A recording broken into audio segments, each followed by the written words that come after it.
No hablaremos de listas de tareas pendientes, ni de trucos para ser más productivos.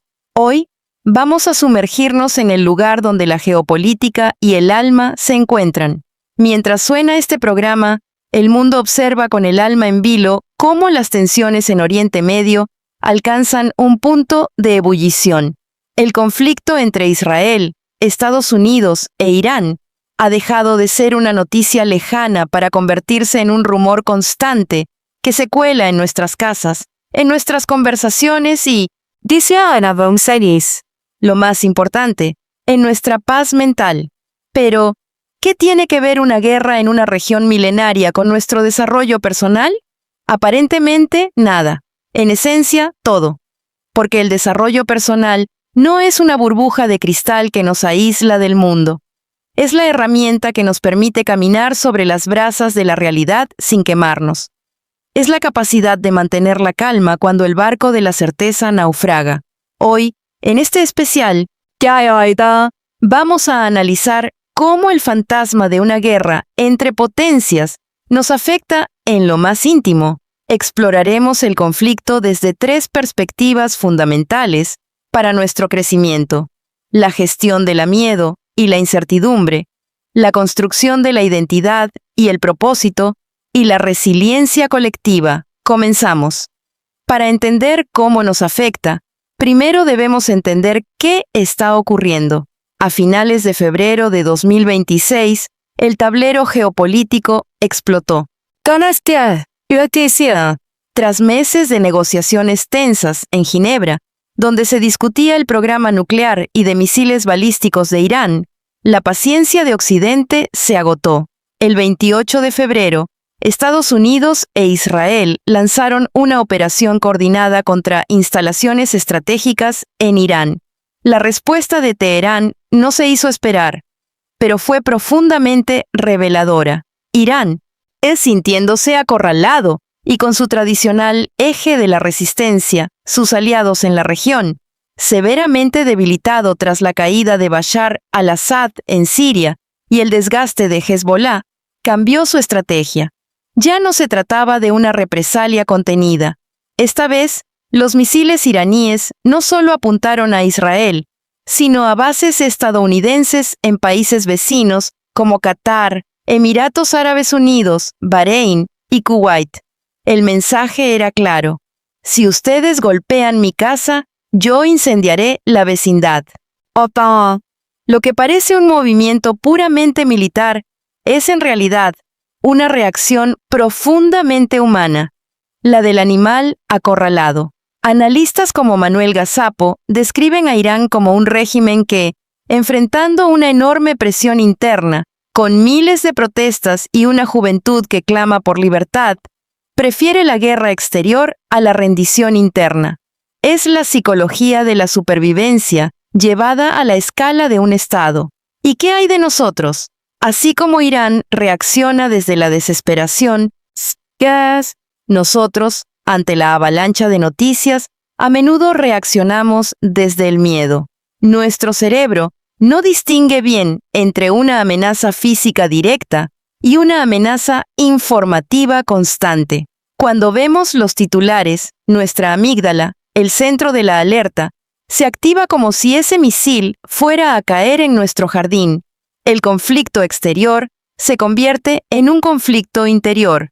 El psicoterapeuta israelí Dr. Mike Gropper describe un fenómeno crucial en estos tiempos. Lo más difícil no es la crisis en sí, sino la espera. Es el momento suspendido antes de que se tome una decisión, cuando cada resultado posible parece inminente. Esto, que aplica a los israelíes que esperan el siguiente movimiento de su gobierno o de Irán, aplica perfectamente a nosotros. Vivimos en una era de pausa psicológica. Estamos a la espera de la siguiente noticia, del siguiente tuit, del siguiente misil. Y esta espera tiene un costo altísimo para nuestro desarrollo personal, porque nos instala en lo que podríamos llamar el presente ansioso. Gonzalo Escobar, un ecuatoriano residente en Tel Aviv, lo describía con crudeza. La incertidumbre es lo más difícil. No sabemos cuándo o dónde caerá el próximo ataque, pero todos intentamos mantener la calma y seguir adelante. Ese seguir adelante, a pesar de todo, es el núcleo del desarrollo personal en tiempos de crisis. Pero, ¿cómo se manifiesta esta incertidumbre en nuestro día a día? 1. La sobreexposición informativa. El doctor Eyal Fruchter, psiquiatra y ex jefe de salud mental de las FDI, advierte que nos estamos alimentando de incertidumbre y llamándola información. Revisar el teléfono a cada minuto, esperando una actualización, nos da la falsa sensación de control. En realidad, nos está sumergiendo en un estado de hipervigilancia que agota nuestro sistema nervioso. 2. El deterioro de la rutina. Cuando la mente está ocupada en catástrofes futuras, el cuerpo abandona el presente. Dejamos de hacer ejercicio, comemos peor, cancelamos planes. La vida no puede vivirse entre paréntesis, sentencia Fruchter. Y sin embargo, eso es exactamente lo que hacemos cuando permitimos que un conflicto externo dicte nuestro estado interno. 3. El agotamiento emocional. Esa fatiga que sentimos en los huesos no es casualidad. Es el resultado de mantener el sistema de alerta encendido durante semanas y meses. Nos volvemos irritables, nos cuesta concentrarnos y el sueño se vuelve esquivo. Aplicación al desarrollo personal. El primer gran aprendizaje de este conflicto es que la paz no es la ausencia de conflicto externo, sino nuestra capacidad para gestionar el conflicto interno. Si esperamos a que el mundo esté en calma para sentirnos tranquilos, esperaremos toda la vida. Viajemos ahora a Irán. Quiz. Para entender cómo una guerra moldea el desarrollo personal, debemos mirar qué pasa con la identidad de un pueblo bajo las bombas. Existe un concepto fascinante que menciona un análisis desde Malasia: la concordia colectiva. Cuando un país es atacado desde el exterior, las fracturas internas tienden a soldarse.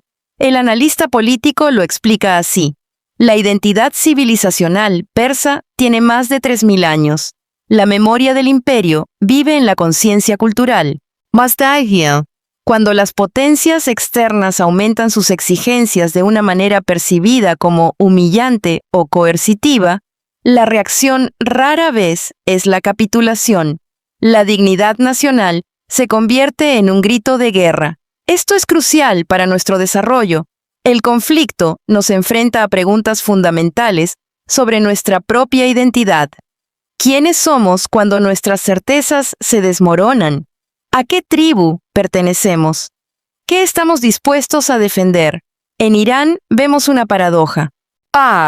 Por un lado, un régimen que reprime a su propio pueblo, con más de 3.400 asesinados en protestas recientes, y por otro, una población que, ante el ataque extranjero, puede sentir que su persianidad está en juego. El profesor George Irani lo resume: la agresión externa puede, irónicamente, fortalecer al régimen que Washington pretende derrocar. Para nosotros, el aprendizaje es doble. Primero, debemos ser conscientes de cómo los conflictos externos manipulan nuestro sentido de pertenencia. Es fácil caer en la trampa del nosotros, los buenos, y ellos, los malos. El desarrollo personal nos invita a la complejidad, a reconocer que en cada bando hay personas que, como nosotros, solo buscan vivir en paz. En segundo lugar, nos recuerda la importancia de construir una identidad propia sólida, que no dependa del enemigo externo. Una persona desarrollada sabe quién es, tenga o no tenga enfrente a alguien que le lleve la contraria. Nuestra solidez interior no puede construirse sobre la base del rechazo al otro. Dejemos por un momento la geopolítica y pongamos ambos pies en nuestro día a día. ¿Cómo diablos se supone que debemos trabajar, estudiar, criar hijos o simplemente ser felices mientras el mundo parece dirigirse al abismo? Curiosamente, quienes viven en primera línea del conflicto nos han dado un manual de resiliencia que podemos aplicar todos. Amén. Tomemos nota de estas 4 estrategias de desarrollo personal extraídas de los expertos israelíes. 1. La disciplina informativa, la dieta de noticias. El Dr. Fruchter es tajante. Limite el consumo de noticias. Apague las notificaciones. Restrinja las actualizaciones a no más de 2 veces al día, quizás 15 minutos por la mañana y 15 por la noche. Eso es suficiente para mantenerse informado sin sentirse abrumado. Acción personal. Hoy mismo, desactiva las notificaciones de las aplicaciones de noticias. El mundo no se va a acabar, porque no veas el titular en el segundo exacto en que se publica. Recupera el control sobre lo que entra en tu mente. 2. El anclaje en la rutina. Vivir como si no hubiera crisis. Esta es quizá la más contraintuitiva. El Dr. Fruchter cita a Yitzhak Rabin. Debemos luchar por la paz como si no hubiera terrorismo y luchar contra el terrorismo como si no hubiera paz. ¿Irritaste? Y aplica. Debemos continuar con nuestra vida diaria como si no hubiera una crisis inminente. Acción personal. No pospongas ese café con un amigo. No canceles tu clase de yoga. No dejes de lado tu proyecto personal. La rutina no es la enemiga de la conciencia. Es el ancla que nos impide ser arrastrados por la corriente del miedo. La rutina consciente es un acto de rebeldía contra el caos. 3. La concreción de la emoción. Nombrar para domar. El Dr. Mike Gropper nos da una herramienta sencilla pero poderosa. No digas «estoy fatal», concretiza. En lugar de «estoy perdiendo el control», di «estoy ansioso porque me preocupa lo que esta guerra pueda significar para la economía de mi familia». Acción personal. Cuando sientas el agobio, nómbralo.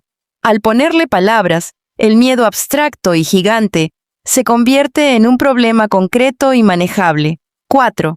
La aceptación de la dualidad, sostener 2 verdades. Vivimos en una época que exige matices. Es posible apoyar el derecho de un país a defenderse y al mismo tiempo lamentar profundamente las víctimas civiles del otro bando. Es posible estar preocupado por el futuro y a la vez disfrutar de una tarde de sol.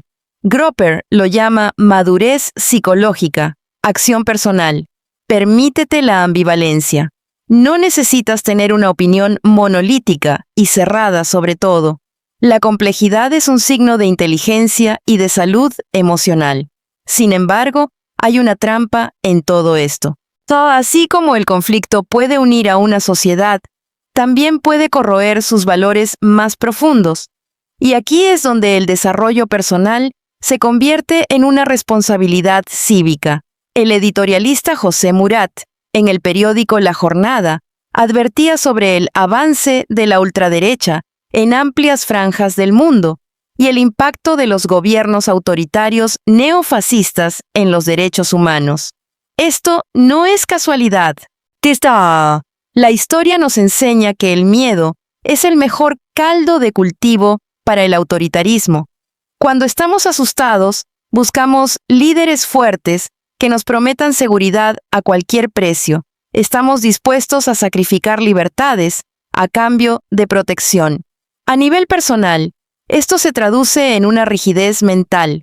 Nos volvemos dogmáticos, intolerantes con la disidencia, incluso con la nuestra propia, y cerrados a la empatía. El desarrollo personal en tiempos de guerra implica una vigilancia constante sobre nuestra propia sombra. Debemos preguntarnos, ¿mi deseo de seguridad me está llevando a deshumanizar a quienes considero enemigos? ¿Estoy repitiendo discursos de odio que encuentro en redes sociales sin contrastarlos? ¿Estoy perdiendo la capacidad de compadecerme del sufrimiento ajeno si ese ajeno pertenece al bando contrario? La paz que debemos construir no es solo la que firman los políticos en una cumbre, sino la que somos capaces de mantener en nuestras conversaciones de sobremesa. Un editorial brasileño, publicado en el diario do Grande ABC, nos recuerda algo fundamental. La paz no es un acuerdo entre gobiernos. Debe ser un compromiso entre pueblos, un pacto civilizatorio que ponga la vida y la dignidad humana en el centro. Cuando eso sucede, nadie pierde, todos ganan. Te vas. Aquí llegamos al punto culminante de nuestro desarrollo personal. El conflicto entre Israel, Estados Unidos e Irán no es un problema que vaya a resolverse con un simple acto de voluntad interior, pero nuestra reacción a él, sí. El desarrollo personal auténtico nos saca del ensimismamiento y nos conecta con el otro. Nos recuerda que, más allá de las banderas, las etnias y las religiones, hay una humanidad compartida. O reflexionemos sobre esto. Los jóvenes que protestaban en las calles de Teherán por su libertad, la familia que se esconde en un refugio en Tel Aviv, el soldado estadounidense lejos de su hogar, el trabajador en Ecuador que ve cómo sube el precio del pan por la inestabilidad global. Todos ellos son, en esencia, nosotros. Todos navegamos el mismo mar de incertidumbre. La propuesta de desarrollo personal que hoy te traigo no es la de construir un castillo interior tan alto que no veas el sufrimiento del mundo. Es la de fortalecer tus cimientos para poder, desde ahí, tender puentes. El filósofo romano Epicteto dijo hace miles de años: no son las cosas las que nos turban, sino la opinión que tenemos de ellas. Esto no significa negar la realidad de un misil o la gravedad de una escalada bélica. Significa que la última trinchera, el último bastión de libertad que nos queda, es nuestra propia mente. El conflicto entre Israel, Estados Unidos e Irán es una llamada de atención. Nos recuerda que la estabilidad es un espejismo y que la única certeza es el cambio. Pero también nos revela nuestra increíble capacidad de adaptación. Nos muestra que, incluso en medio de la alta alerta y la alta ansiedad, podemos elegir cómo responder. Podemos elegir ser consumidores pasivos del pánico o arquitectos activos de la calma. Podemos elegir el ruido ensordecedor de las especulaciones o el silencio fértil de la introspección. Podemos elegir el odio que divide o la compasión que une. El desarrollo personal en estos tiempos no es un lujo, es un acto de resistencia. Es la decisión de cultivar la paz interior para poder irradiarla hacia afuera. Es entender que, mientras los generales dibujan estrategias en sus mapas, nosotros podemos dibujar sonrisas en nuestros rostros y en los de quienes nos rodean. No sabemos qué pasará mañana en Oriente Medio. No sabemos si los misiles dejarán de silbar o si la diplomacia tendrá éxito. Pero sí sabemos que hoy, en este momento, tenemos la oportunidad de elegir quiénes queremos ser frente a la adversidad. Y esa, queridos oyentes, es la victoria más profunda que podemos alcanzar. Gracias por acompañarme en esta reflexión.